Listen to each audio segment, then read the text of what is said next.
ESPN presents the Professional Bowlers Tour. We're inside beautiful Hollywood Bowl in Portland, Oregon for the championship round finals of the Oregon Open. Hi, everybody. I'm Mike Durbin, and this afternoon we've got a blend of experience and inexperience for you. The inexperience starts in our number 3 position. Although this bowler's been on tour a number of years, and he has one title, and he's bowling very well this year. He's just missed a number of times. He's finished 6th 3 times since 1996, looking for his first singles title this afternoon, Rick Steelsmith.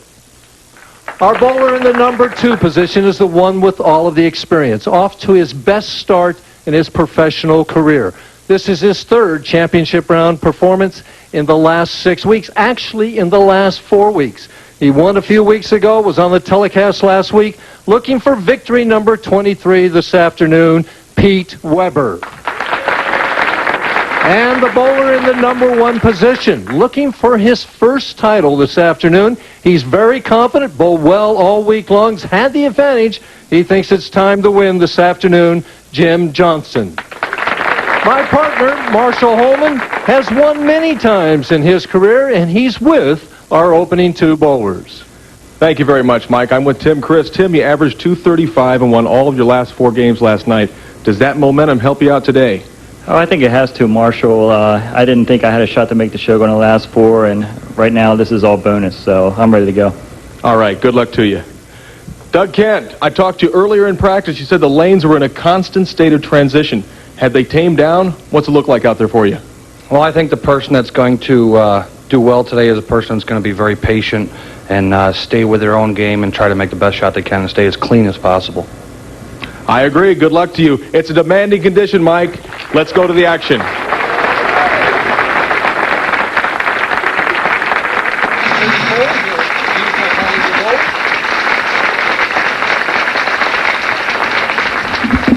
Doug Kent. Yes, he is. Yes, will lead off the match on lane 33.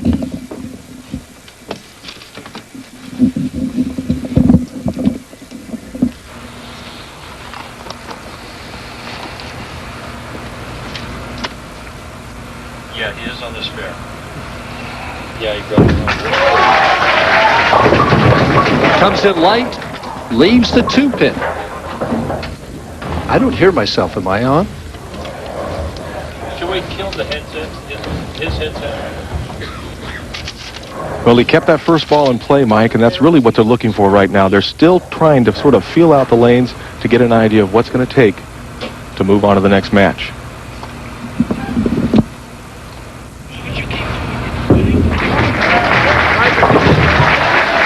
And a spare for Doug Kent. Pretty good way to start the match. Now, Tim Criss looked very good in practice. He throws the shot, what we call a hooking out shot, and the ball looks like it's going to be high at 50 feet. It just stops hooking. Tim Criss, of course, in the telecast last week, bowled very well. He's bowling well every week, really. He certainly is. And Tim makes a very good shot. As you can see, that ball stopped hooking at about the 50-foot mark, left a solid 10. He'll throw the ball very, very straight from deep inside.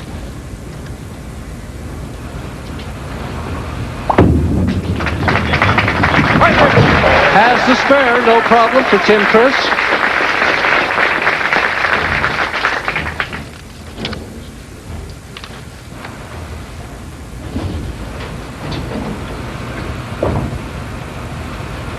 As you can see, Tim Criss defeated Doug Kent in a very high-scoring match in match play, 260 to 259. Well, we'd love to have that this afternoon, wouldn't we? 260 is going to win every game today, Mike. Well, the message came across, but didn't knock down the 10-pin. Again, he changes balls to shoot the 10-pin.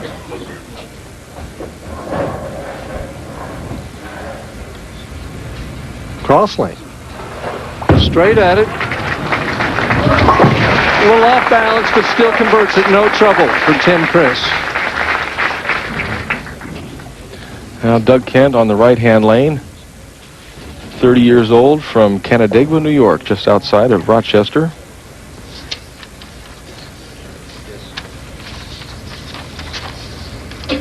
Yes, he's got room. Way outside angle. And he gets a very, very nice break. He trips the 2 and the 8 pins out. They're going to take anything they can get right now, Mike. You can see him shaking his head as Tim Criss is preparing his shoe for the next delivery, trying to make sure that he doesn't slide too much. Now here's a chance for Doug to take advantage of that very, very good break. And that's the thought in his mind right now. Try and take advantage of all the good breaks you do get.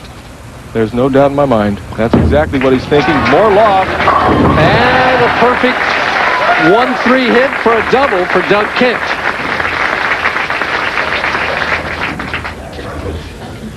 Quick 11-pin lead.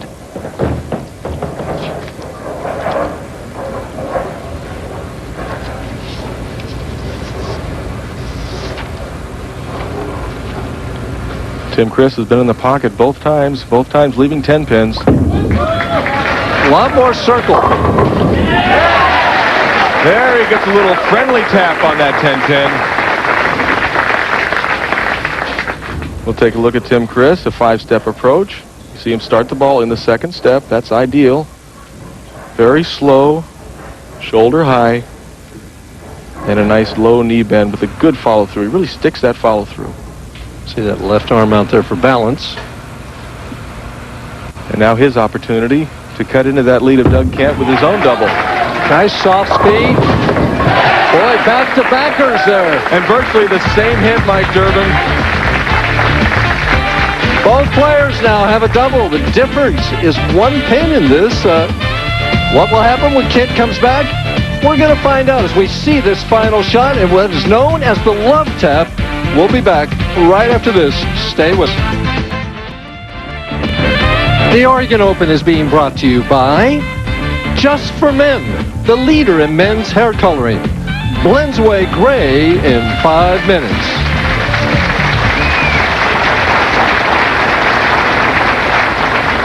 You see the career earnings of Doug Kent there from Canandaigua, New York.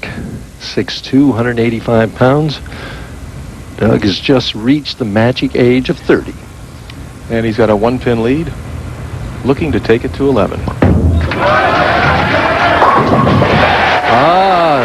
Well, very direct. They have saved their best stuff for the telecast. They were struggling in practice, and it was a very demanding condition the entire week, especially on the early rounds until the transition. And what I mean by the transition is the oil being dragged down to the back end and making the balls hold pocket a little better.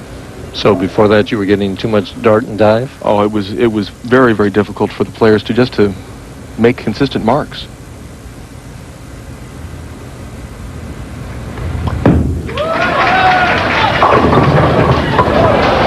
A little high, trips out double pinnacle to leave only the 10-pin.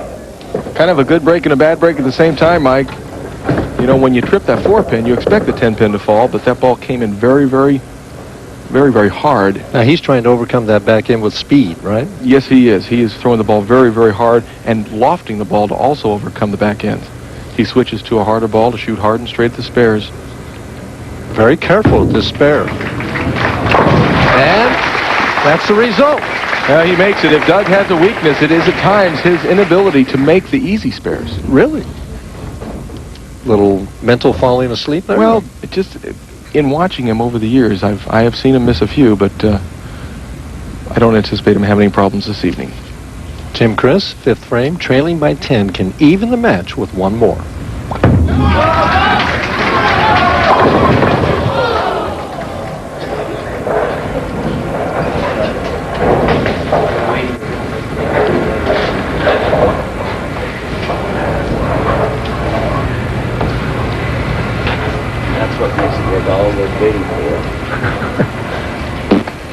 At the 4-pin.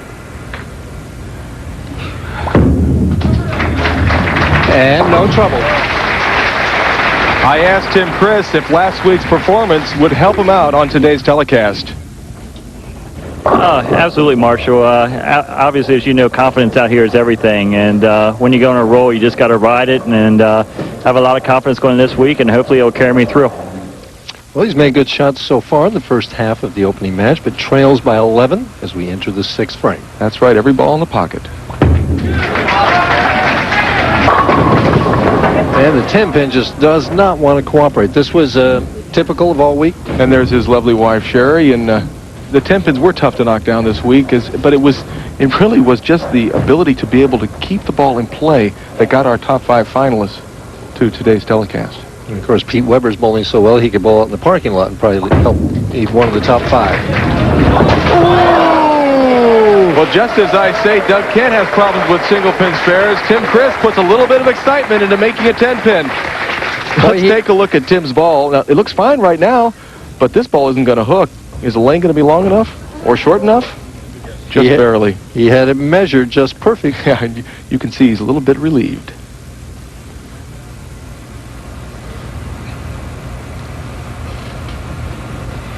Kent with the 12-pin lead, working on a spare. And he has it. That special time of year is almost upon us. Join ESPN and ESPN2 all week long as we present the best in collegiate basketball during championship week. That's 57 games from 28 different conferences. They're all on tap this week on ESPN and the Deuce.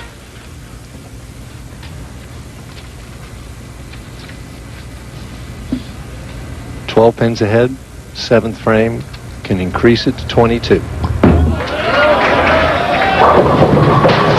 And he almost rolls another 2-pin. Really fortunate just to leave the 2. With the ball breaking in that sharply, Mike, there have been a lot of 2-10 combination leaves this week. Seems that every time he does leak it out to the gutter or the channel right there, comes back that it's a 2-pin combination. Yeah, there is not a lot of room. He'll go hard and straight. Again, taking his time at these single-pin spares.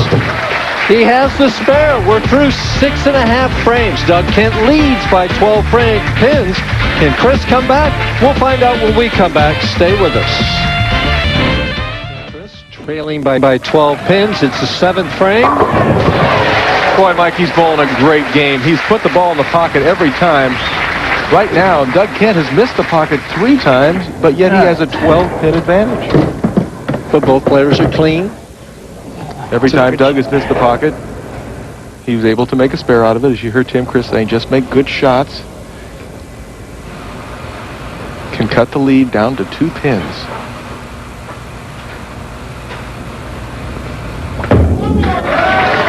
Has to hurry, and does. Pretty shot. Boy, he really has. He's coming into his own, Mike. Here's a player that has been a fairly good player over the years, but the last couple, he's really, really bowling great. Take a look at Tim Criss's style. You can see slow to the line, good extension. Now watch this ball hook, now hook out, and look out. Knock that 6-pin right off the wall there. 2-pin match, 8th frame.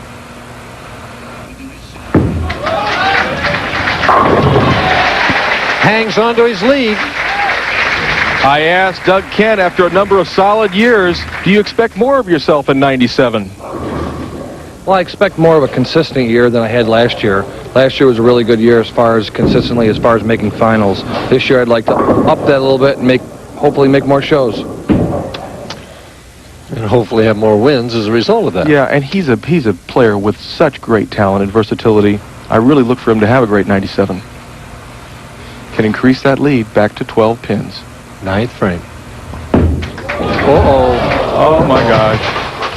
The first really glaring error by either player, but he doesn't lose anything if he can convert the spare. No, he's working on a strike, so if he makes this, it would be as if he left a 9 count.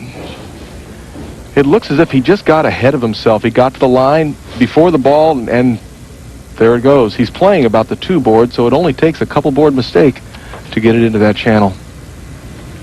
Try and compose himself. Very important shot. He pulled it. Yeah, left the 4-pin, yeah. Just a little bit left to target. Yeah. Well, that's the natural thing after dipping one in. Oh, it certainly is. I know that I'm one of the rare individuals who's thrown 2 in a row in the gutter on national television. On that? You did that? Where was that? It was in Detroit many years ago. I've been trying to forget about it. Well, Detroit's got good memories and bad memories for you. It certainly does. Tim Criss right now suddenly takes a 10-pin lead, working on 2 strikes in a row. Got a hook.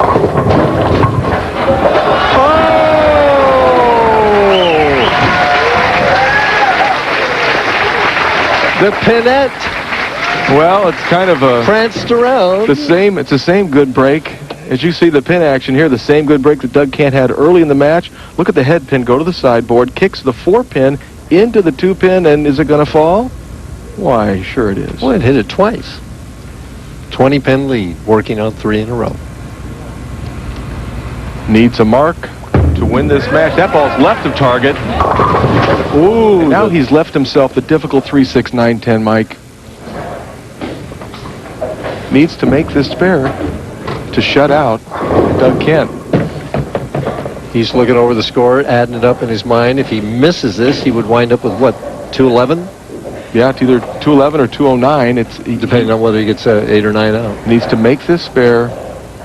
Shuts out Doug Kent. If he misses, Doug Kent has the opportunity to get up in the 10th frame, throw a few strikes. Oh, what a conversion. A great conversion on a very, very difficult spare. Now all he needs to do is get, I think, 6 pins, and that would be actually 5 pins. 5 pins, that's all he needs. Don't you think he's going to move in and throw this ball hard and straight? He definitely is. He moved left. That's a very good play. Just wants to hit the head pin. Does. That's a smart move, Mike. That's exactly what he needed to do. Don't take any chances of that outside line. You know, that gutter isn't very far away, as Doug Kent showed us in the 9th frame. Out, yeah. Doug Kent, a lot of talent. It's amazing that hasn't won more tournaments out here in his career. Yeah, and I'm sure that his wife Tracy and son Jacob are back in Canandaigua watching and feeling for Daddy right now.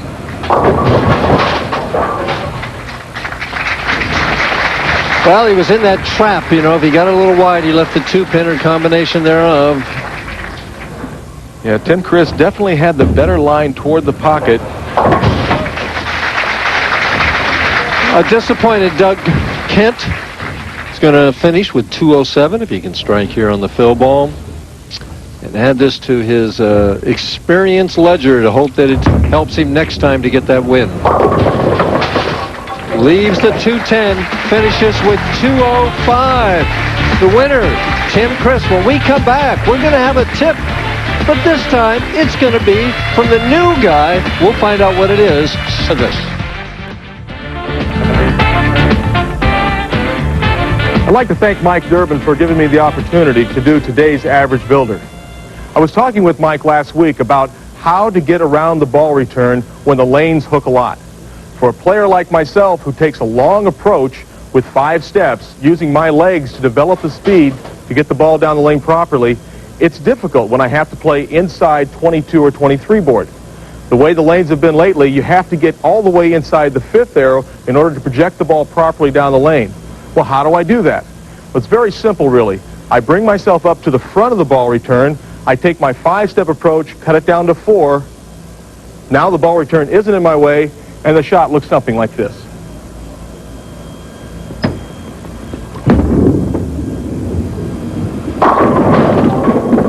So as you can see, there are many different ways to change your approach. For me, in order to get around the ball return, I go from 5 steps down to 4 steps. I think this Average Builder will work well for you too. I'm going to try it out, but I'm going to do the next one when we have the Greater Albany Senior Open. That's March 16th. Be sure and be with us then. Our final score, Criss, 221, Kent, 205. Tim Criss now moves on to take on Rick Steelsmith. Who's going to win that match? Stay with us and we'll find out. Next 2 players, Steelsmith on the left, Criss on our right. And Criss will start the match. There you can see that Tim Criss on lane 33 had 2 strikes and 3 spares. He bowled better on 34, and that's where Rick Steelsmith's going to make him finish. Starting this second game out like he started the first with a 10-pin. But this was a solid 10.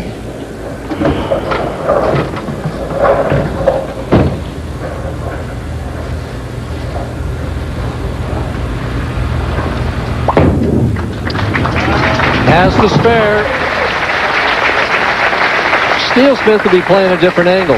Looks like Steelsmith's going to be playing inside, and Rick is one of the most talented players on tour. Unfortunately, had a problem with a rotator cuff injury back in 1988, and it really hurt his ability to throw the ball the way he wanted to. In fact, it took him out of pro bowling for a couple years altogether. Is he healthy now? He is healthy. He's made some modifications as far as his delivery is concerned as we watch him on lane 34. Just a little tight, leaves the 4-pin. So it's a good opening shot for Rick. Rick won the Masters tournament, the ABC Masters tournament in Niagara Falls in 1987 as an amateur. He was the can't-miss player. Yeah, I did that telecast and remember that everybody thought, boy, he's going to be the next Dick Weber. Yeah, and it was really his injury that hurt him. As we see, Rick Steelsmith, 5-step delivery, starts the ball on the second step. A little bit more than shoulder high to develop speed and good knee bend, and really a very, very pleasant style. Now watch the way he moves around that ball return. Unlike what I did, shortening my approach, he walks around the ball return, but he can do that, Mike, because he has a slower approach.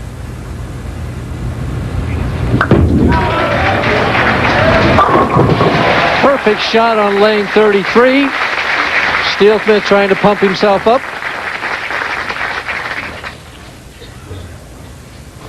Well, we've got a battle of 2 of the more likable players on tour. Tim Criss and Rick Steelsmith. As you see, Tim Criss career earnings of $188,000 plus. From Bel Air, Maryland.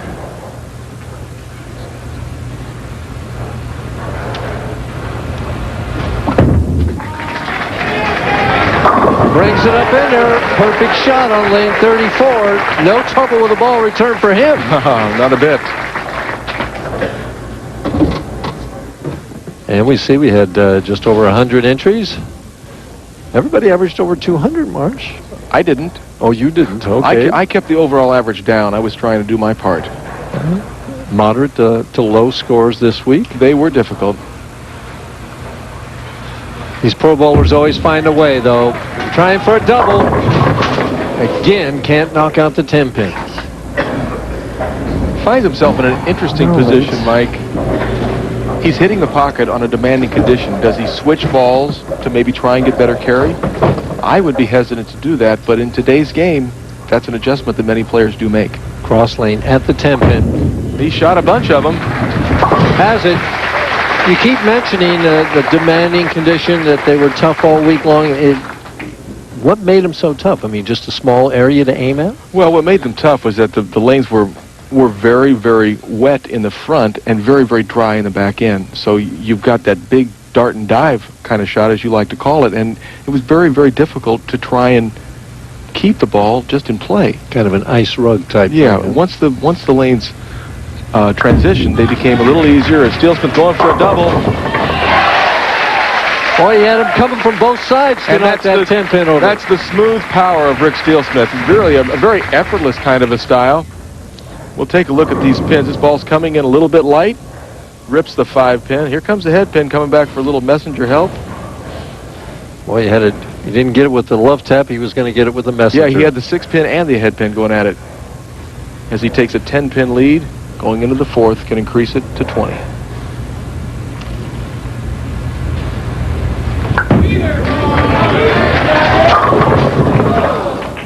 He liked it, but he leaves the soft 10. So far, we've had a lot of those this afternoon. Yeah, we've had a lot of 10 pins, and we're going to continue to see a lot of them. The bowlers are almost trying to just fit the ball into that pocket. It's not a kind of shot where you can really get loose and just let it go. At the 10-pin. It was the last thing he practiced for his last practice shot. And that's It's a 10 pin. also a very good tip for any of our touring players who are making a telecast for the first time. Throw some spare shots. You're going to need them out there. Tim Criss now down by only 9 pins. Needs to strike to keep that 9-pin deficit. Way left to target. And a wide open split, a makeable split, but that ball was a good 3 boards left of his target at the arrows. Oh, hook. 3, 6, 7, 10. As you can hear, Tim Criss is mic'd. He said something about his ball hooking too much, and that ball hooked too much, but it was because it was left of his target at the release. Very makeable split. He's got a chance. All right. What a great conversion. That helps to keep the momentum going, Mike, and that momentum means so much in pro bowling. He's down by 13 pins, but he feels good about it. We'll take a look at this conversion. He moves well inside on the lane, makes a nice, relaxed release. There's the ball left of that 3-pin. Knocks the 7-pin out. No trouble. See if he can get back in the pocket.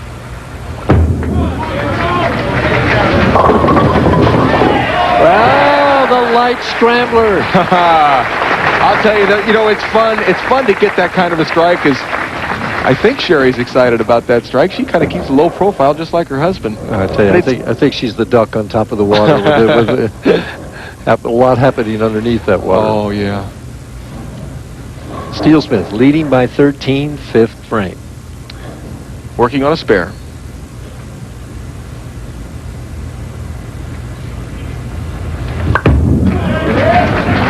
Right back in there. Oh, it's a beautiful shot. He is effortless. Yeah, he's really a very, very lovely form. Just very, very effortless.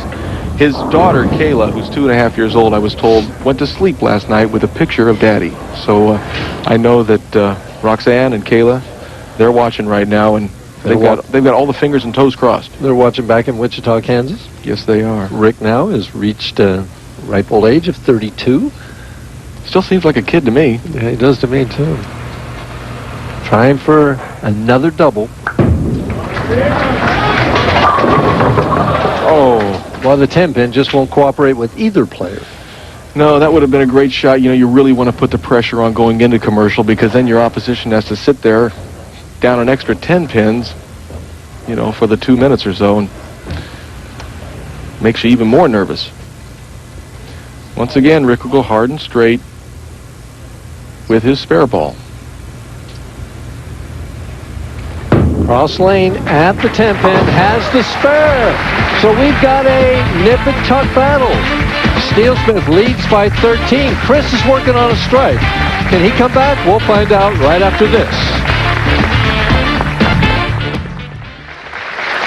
There's a PBA Hall of Famer.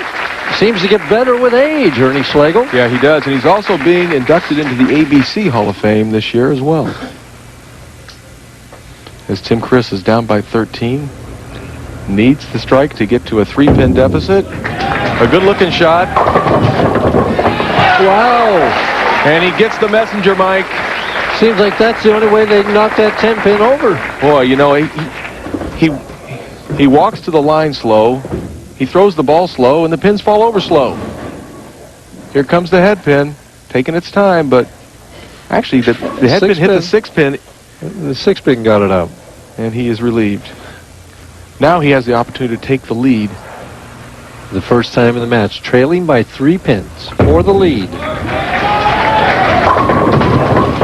Oh, every shot looks the same, Mike. For either player from different angles, it's still that weak 10 as that ball enters the 1-3.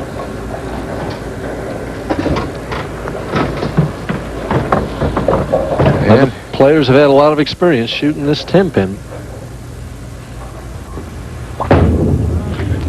And no problem for Tim, as he now trails by only 4 pins. It's a very, very tight match as Rick Steelsmith gets up for the 7th frame. Working on a spare, leading by 4 pins. Count's important. Every shot's important at this stage of the match.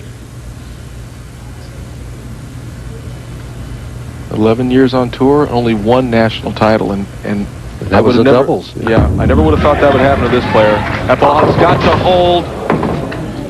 Right through the heart of the pins, leaves the 4-6-7.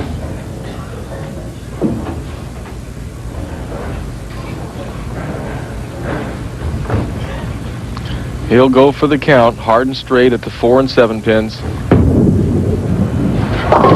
And a disappointed Rick Steelsmith.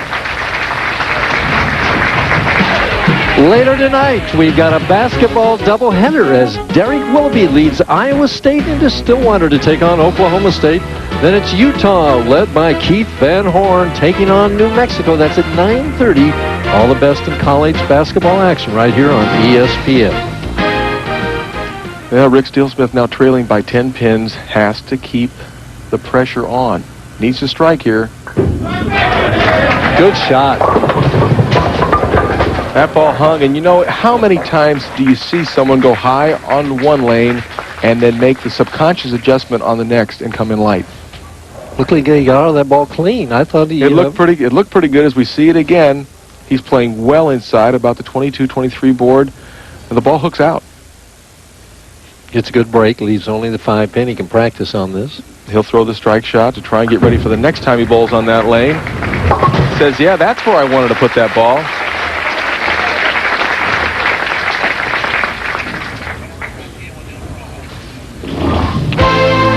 It's tennis. The 1997 Fed Cup tennis season is upon us. Join the Deuce later tonight and tomorrow as we bring you first round action from Haarlem, Netherlands.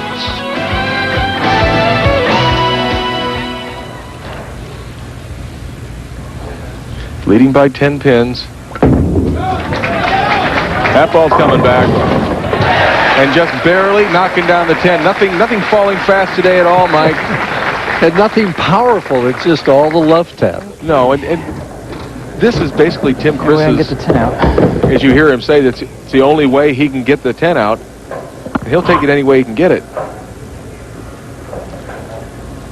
You can see that ball crossing about 11 board, going out all the way to 2, and a soft 10 carry. 9th frame. Can increase his lead. Leaves that soft 10 again. Imagine that, a 10 pin, something different, Mike. Come on. That's what we're saying, Tim. Come on. And Rick appreciates Tim Criss not throwing a double. Keeps him only 10 pins down. Still has the opportunity. In fact, there's an opportunity for a tie.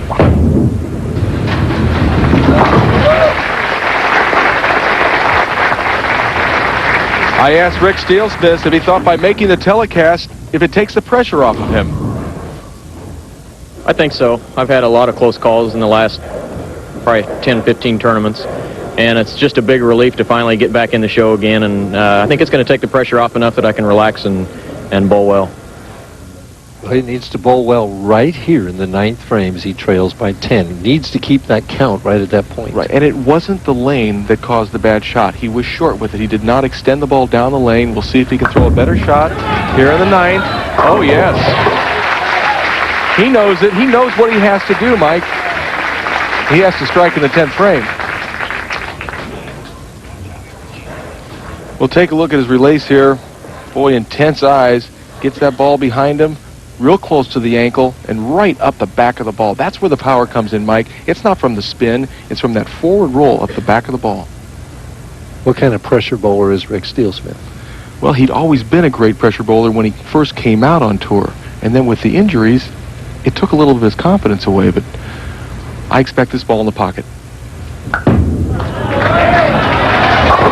And it is. It's an even match.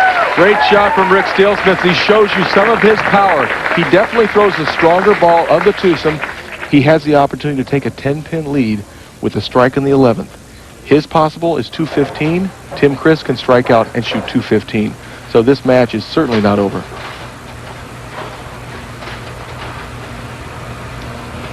No matter what Steelsmith does, though, he can't shut out Criss. He can't shut him out, but if he can get 2 more strikes, I certainly like his chances. count is very important. He'd love to strike, but he can't short count. Oh, he knocks the 10-pin out of there. What a great finish for Rick Steelsmith. Still needs to concentrate. As you see Tim Criss, he knows what he needs to do. This is the old adage, whatever my opponent does, I have to do. That's exactly right, Mike, and this is another crucial shot for Rick.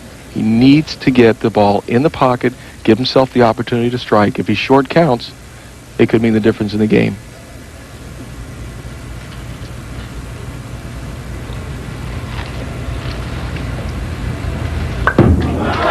One more. Here it comes. One more. There it is. What a great finish. Okay, Tim Criss, I got mine. Now it's your turn. Rick Steelsmith, 4 in a row, finishes with 215. Oh, it's a great comeback after that wide open split in the 7th frame and then coming in light in the 8th. Somehow he sucked it up and struck out. Tim Criss, very simple, 3 strikes, and he goes into a 9th and 10th frame roll-off. Anything less, and the tournament is over for Tim Criss.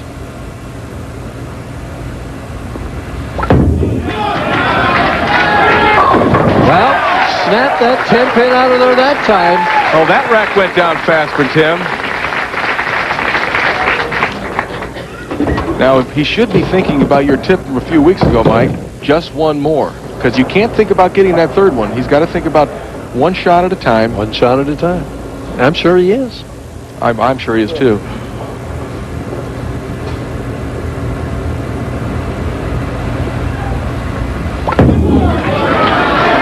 Needs a hug. And that just figures. What a great shot. Another 10-pin. I don't know how many 10-pins Tim Criss left in the 2 games. That was his 8th 10-pin in 2 matches. That is a lot of 10-pins. Well, at the cross lane at the 10-pin and doesn't care. Finishes with 204. Our winner of our 2nd match, Rick Steelsmith.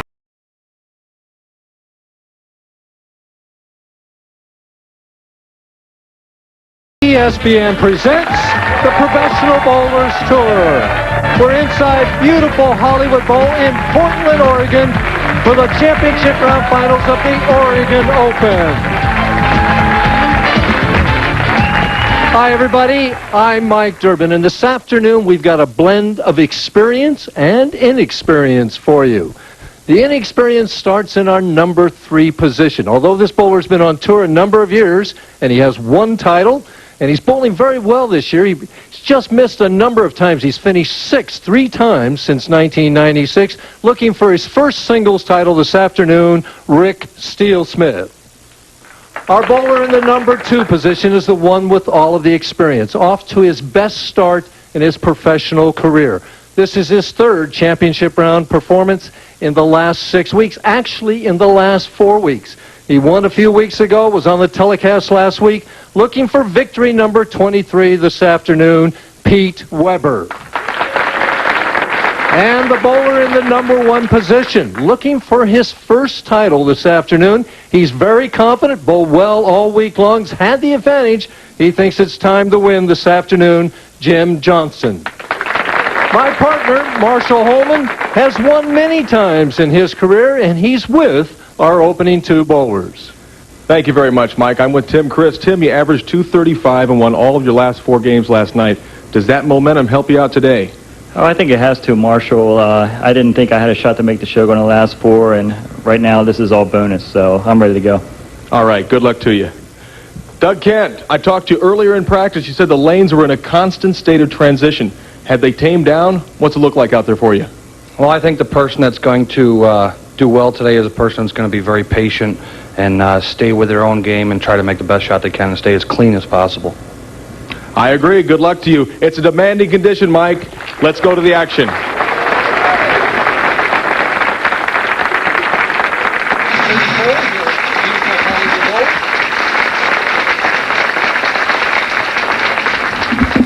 Doug Kent Yes, he is. Yes, will lead off the match on lane 33.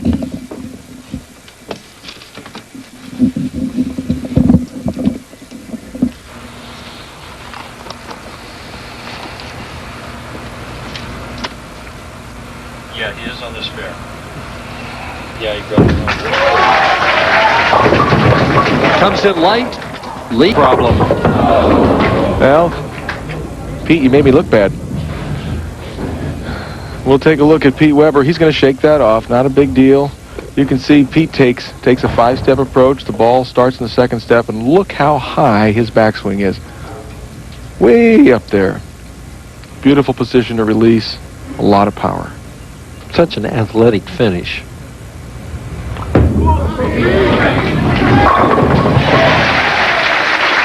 That's okay, Pete says. I'll give you that one open frame, but I'm still here.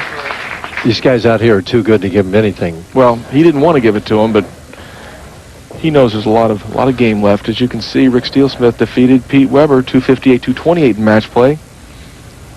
He doesn't need to beat him by 30 pins. He just wants to beat him by at least one. Yep.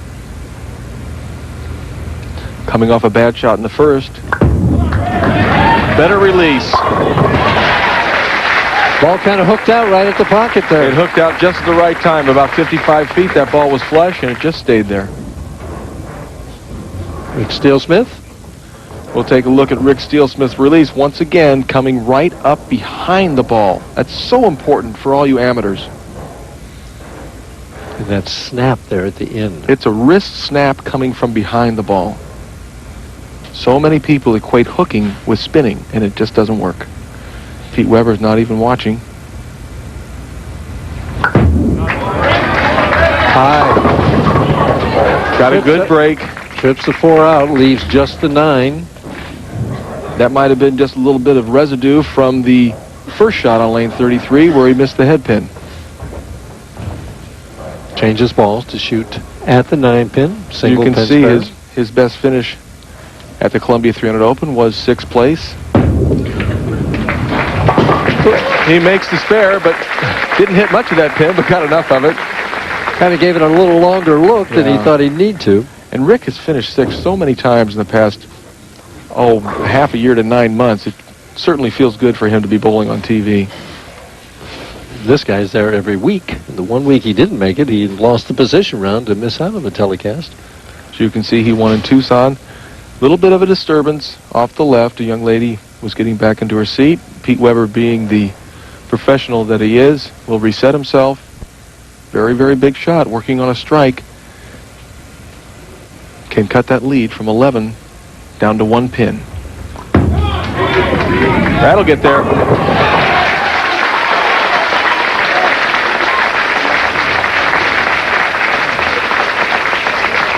"15 years ago, when it was the City of Roses Open, guess who won?"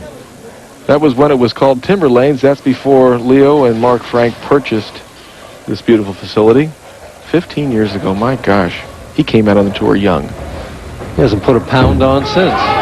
For the lead. And look at that intensity, Mike. Here's a man who wants to be the man. He knows he's good enough to be the man. Yeah.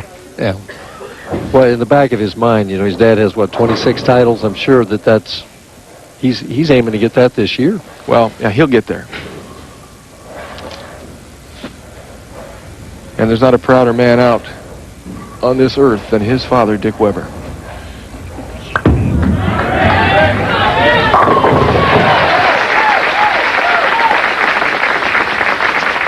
And the tour now is going to ABC in our first 2 stops, the AC Delco Classic at Cal Bowl.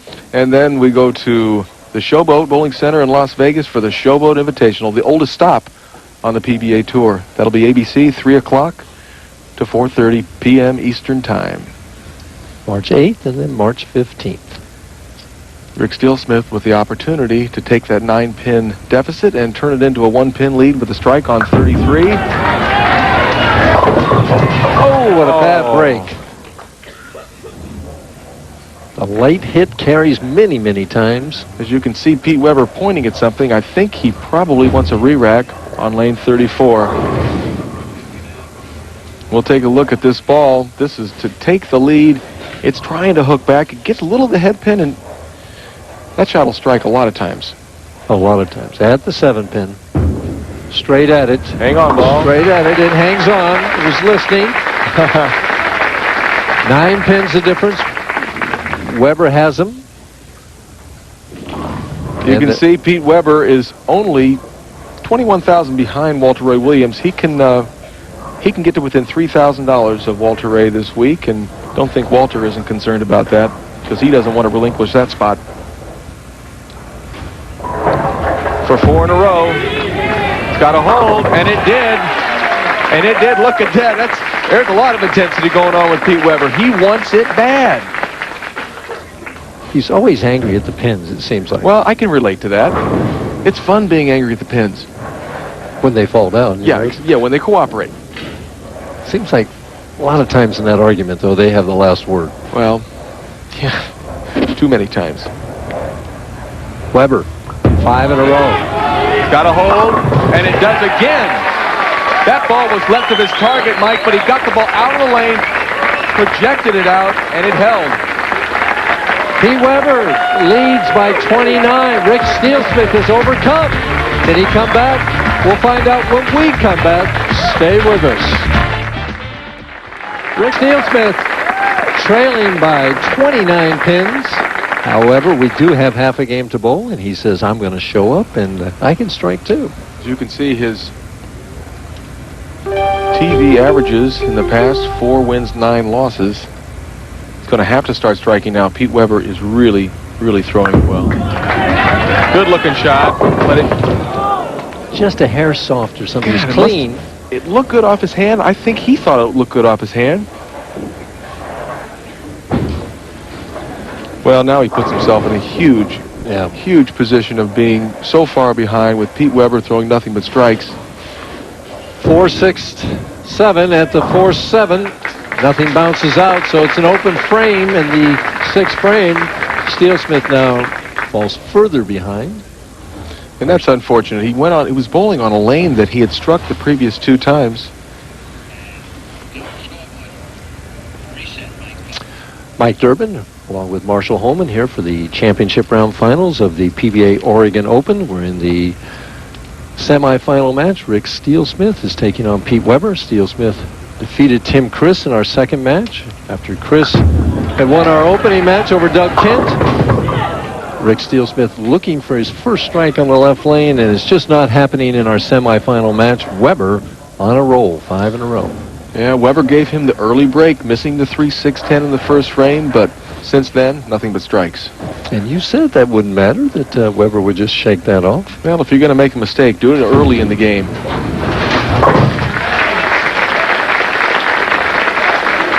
Weber showing his versatility. Spent most of the practice session, most of the hour of practice playing inside where Rick Steelsmith is playing. And it wasn't until about 15 minutes prior to the time of air that he moved out. He moved outside. But he's going so straight. He's throwing the ball hard and straight, good loft, hitting a ball well out of the lane. Well, he didn't like that shot. He overturned it. We know that he's thinking all the time is trying to stay behind that ball like Steelsmith does. Well, they all are. All the players need to stay behind the ball. It doesn't matter whether you throw the big hook or you throw it straight. It has to come from behind. He'd like to make it this time. Hooks it at it this time and doesn't make it again. He's 0 for 2, and he's put Rick Steelsmith in a position of having a chance. Wow, 8 out on that spare, too. It's now just a 26-pin lead for Pete Weber. It's nice to have 26-pin lead. As you see, Pete Weber hooking at him. Goes out, chops it off. That spare's got him. And he knows it right now. He doesn't want to leave it again.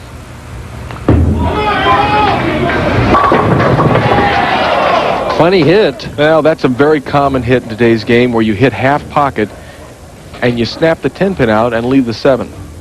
Happens on the left-hand side with snapping the 7 out and leaving the 10. Cross lane at the 7-pin. He made a spare. Spare. He's happy. You know, Mike, and speaking of left-handers, there wasn't a left-hander to be found in the top 24 this week. So we mentioned earlier in the year how they may have had an edge in one of our first tournaments. Not here in Portland. Well, no edge this week. Steelsmith, though, he's got any chance. He's got to start striking right now. He's got a chance, but he needs to go with the strike in the 8th frame.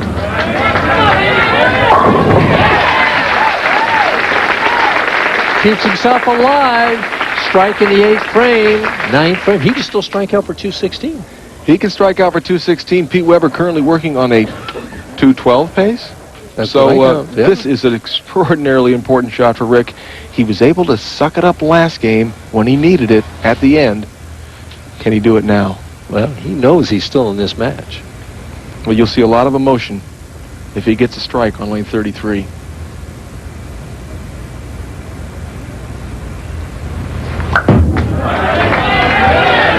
Perfect.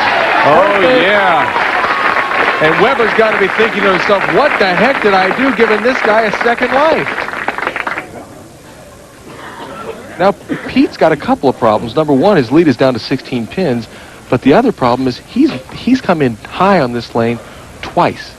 So he's not extraordinarily comfortable on lane 34. Oh,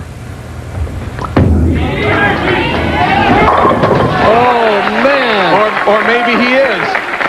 Did you see that ball hit where Criss was hitting, leaving the weak 10, just snapped it right out of there. Yeah, but Pete Weber's ball, unlike Tim Criss's ball, now watch the way Pete gets the ball well out to the right. It keeps on trying. What I mean by that is it keeps on digging, keeps on hooking, snaps that 10-pin out. Look at those eyes. But Oh, yeah. But he has to strike here to lock this match up. That's right. Strike here. He goes on to the title match. Anything less. Oh. Just as good as he can throw it. I'll tell you, very seldom do you have the opportunity to make two really bad errors in a game and still close the match out. Is he going to stay out there, or will he throw this one down the middle? He's going down the middle. He's got it. He'll throw it hard and straight from somewhere. That's it. Yeah. He was aware of the score, Mike.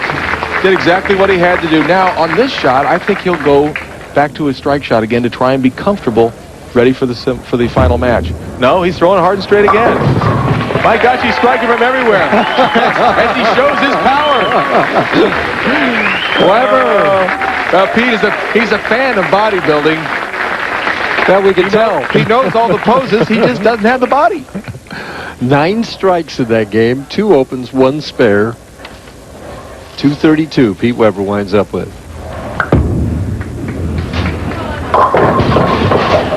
Steelsmith crosses over. Just finishing up the game. Still a great finish for Rick Steelsmith. He takes home $7,000 for a 3rd place finish. And I'm sure we'll be seeing him very soon. Rick Steelsmith is going to lose this semifinal match. We'll be back with Championship Frame, a review of our 3 previous matches right after the... Stay tuned. Now it's time for Championship Frame, where we look at our 3 previous matches. And in the opening match, Tim Criss needed a spare, a difficult one in the first match. Well, a very difficult spare, and you have to throw the ball with a little power because of that 9-pin sleeper. Ball goes well to the right, comes back, and a perfect conversion and a lot of relief for Tim Criss. Final score of the opening match. Tim Criss defeats Doug Kent 221-205. He moves on to take on Rick Steelsmith. And again, he's in the 10th frame, the second ball in the 10th here. Well, he needs a strike. He has to strike out to tie Rick Steelsmith. Makes a very good shot, and that's the 8th 10-pin that he left in the 2 games he bowled. It'll be next week for Tim Criss. Final score, Steelsmith 215, Criss 204, setting up our semifinal match where the great Pete Weber takes on Steelsmith, and here's Weber in the 10th frame. And Weber needs to strike the first ball in the 10th. He's missed 2 spares to give Rick Steelsmith a chance in this match. He doesn't give him much of a chance with this shot. Watch this ball, Mike. This is 10 in the pit. His reaction. He's a bad man. Final score, Weber 232, Steelsmith 195, setting up our championship match. How big a favorite is Weber in this match? Well, I don't know, but it's Weber against Johnson when we come back. There's the trophy awaiting the winner of this match. Weber with 22 titles, looking for 23. Jim Johnson with 11 regional titles, but no national titles. And he's making Weber start, so Weber has to finish the match. Well, that's a smart move right away. I think it is.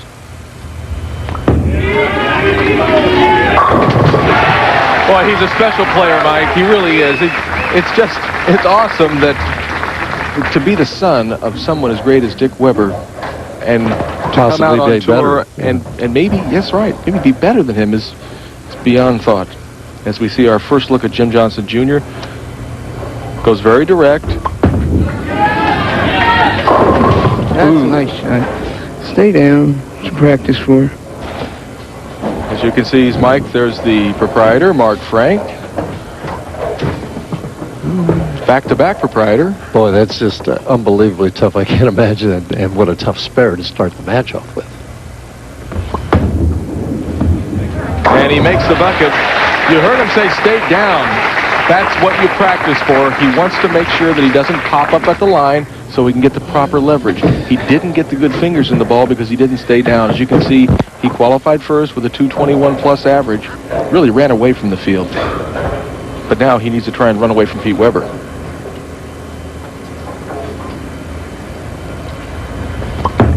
That's better.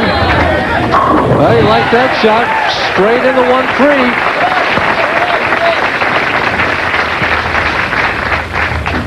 If there's a chink in Weber's armor, it's this lane 34. Yeah, and the reason, as you can see, Pete Weber defeated Jim Johnson in a big way. 279-224. Weber needs to make sure he gets the ball to the right. When he was short, he left the 3-6-10 twice. There he extended. Oh, with his first solid 10-pin of the match and of the day.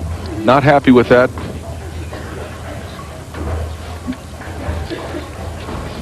Switching balls. He'll go hard and straight. Shouldn't be any problem for the great Pete Weber. And it isn't.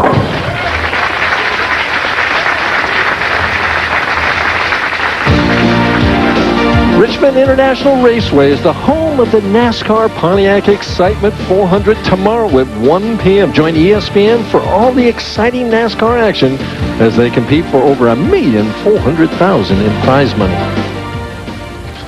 Match is all even. Pete wants to strike to keep it that way. That's left. 4-9. Pays the full penalty. There were a lot of 4-9s this week. It wasn't a terrible shot, but it was left of his target.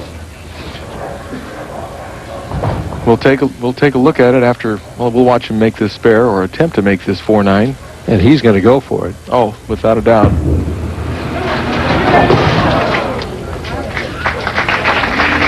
Well, we'll take a look at this first shot. You can see it's just a board or two left of his target. Never got anywhere near the channel. Hold pocket. It did, but 4-9'sville. And a big break for Jim Johnson. Now, can he take advantage of it and double up? He desperately wants to put a lot of pressure on Pete. Still not good enough. Yeah, he's honest with himself. Not good enough. Stay down. Now, he's putting positive thoughts in his mind anyway to stay down. As you can see, his best finish was 9th at the Brentwood Classic a couple of weeks ago. 2-4-5. Another tough spare. Up a little. Oh. Stupid ass. Yeah, he didn't like that. He called himself stupid. I can understand his sentiment. You just don't want to give Pete Weber that kind of break. Oh, no, especially right after he just opened. It's just it's such a big shift of momentum. This is a lane he struck on in the second frame. And gets a break, knocks the 4-pin out of there.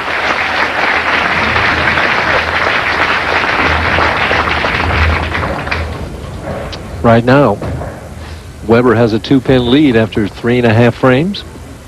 Or a 2-pin deficit, rather. Happy to be just 2 pins down right now. Right, exactly. Could have been a lot more.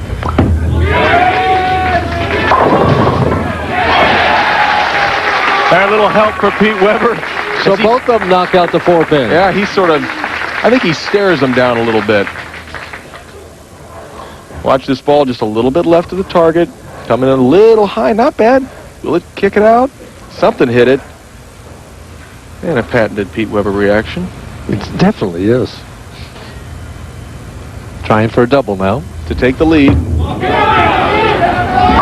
Oh, and he's running it out. He got a handful then. I think he wishes those people weren't so close to him. He wanted to run it out a few more lanes. Now, Johnson trails by 8. He's come in light, left the bucket and the 2-4-5 both times on this lane. Oh, perfect shot. Takes the lead back. Well, you said it at the start of the match, Mike. Jim Johnson Jr. is a huge underdog, but he's not bowling like one right now. One more good one. He's using your tip. He said one more good one.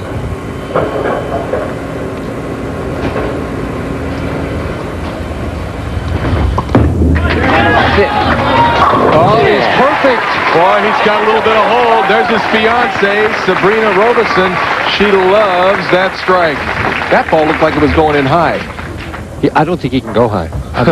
That ball is holding pocket all the way. It sure is. Puts it right back on Pete Weber. Pete Weber now trailing by 12 pins. Can cut it to 2.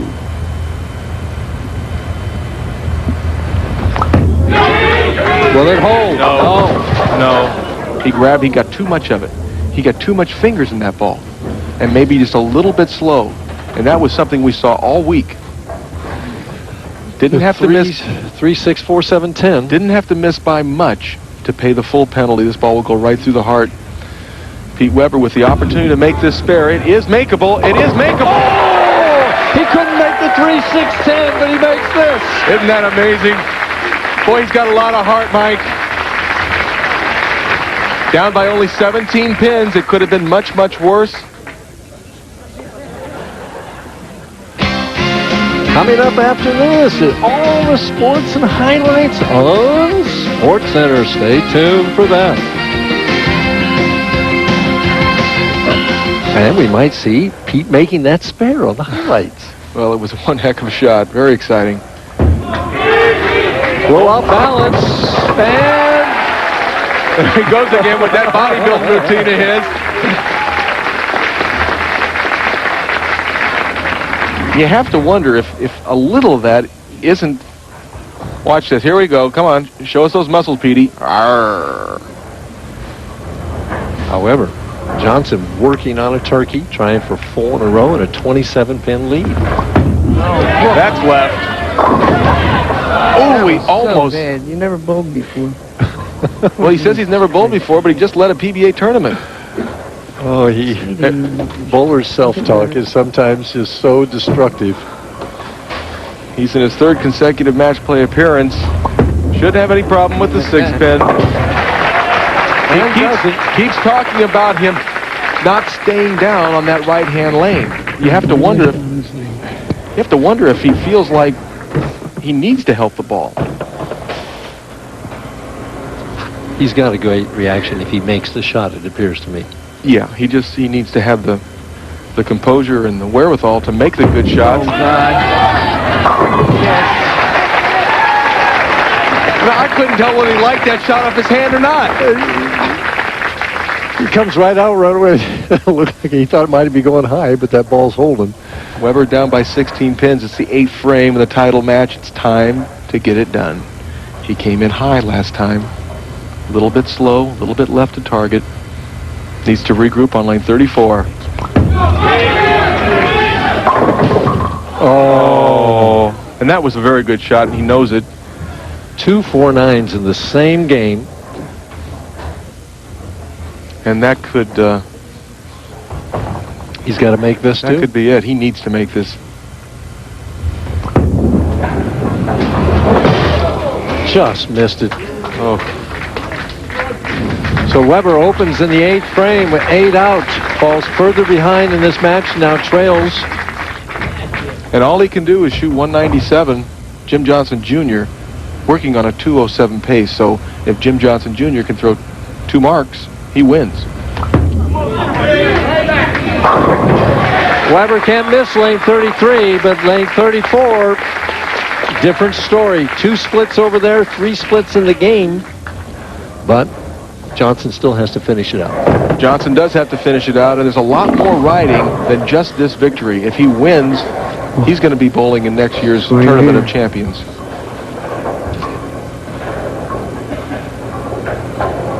All those years of practice. Come on, baby, strike. Winner, brother! Winner, brother! I asked Jim Johnson after 10 years a member, with 1 second-place finish, do you feel like you're ready to win? I figure I'm mentally ready, physically ready. It's been a long week. Body's a little sore. 3 finals in a row, but mentally I'm ready, and hopefully I'll learn from the last time we can do this. Well, he's more than ready, Mike Durbin. He's a champion. The easiest shot he's thrown all week. You know, he led this tournament by a large margin. You always have to feel good for the tournament leader when they win. And they've been winning this year. Yeah, and there's Sabrina. She's got the tears of joy. Thank you, Mom. That one's for his mom. Just another strike for Jim Johnson Jr.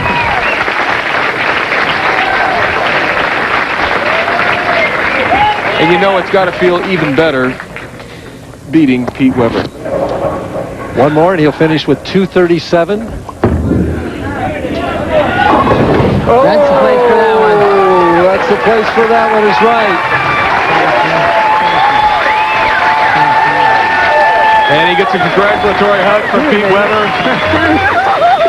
And there's a big hug from Sabrina. Oh, yeah.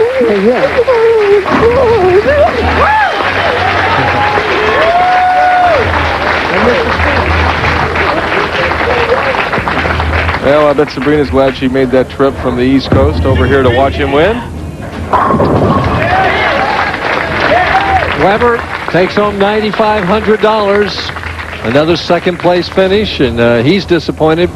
I think in the back of his mind, he's kind of happy for Jim Johnson, though. I think he is. You know, Jim's been a good player for a number of years, and finally, he got the job done and won. Pete's smiling. Weber finishes it out, and he had, let's see, 3, 4, 8 strikes in this match, and didn't bowl 200. Too many opens for a 197 game.